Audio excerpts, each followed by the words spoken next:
No, Can you tell us? You are. Yeah. No. Arati. Yeah. It's Honorable Arati. I will not as a chair.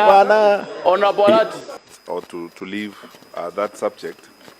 Again, thank you for accepting our apology. Mr. Chairman, again, in the normal order of parliamentary business, I will table my written statement for the record of the House and my apology for the record of the House. Thank you. Secondly, do you have a copy? Please table that yes. For records and also for the members also to have a copy. Secondly, Mr. Chairman, now... How many copies do we have? I have one. Okay, you only have one. Okay. Yeah, so members, I am seeking your indulgence as we do the copies, but he has already tabled. Secondly, Mr. Chairman, I will now proceed to respond to the specific issues that were raised with us in the letter that was written to us. Point of order, Chair. First question. No, it's on a point of order, Chair. Can he declare first the interest, if indeed it's any? Yes.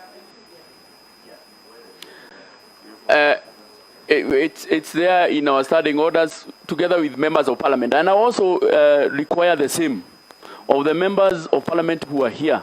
If they have any interest in this matter, you have to declare there's no question about it. It is there in the standing orders. The members also have to declare their interest. So that one is carried.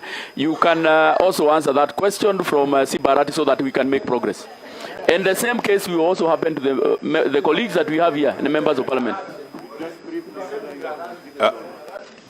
And it is a very simple question, whether you have any interest in this sugar business. It is a question of yes or no. That's an answer of yes or no, and then we move on. Mr. Chairman, I have no interest, and I don't know anyone in my family who has a direct or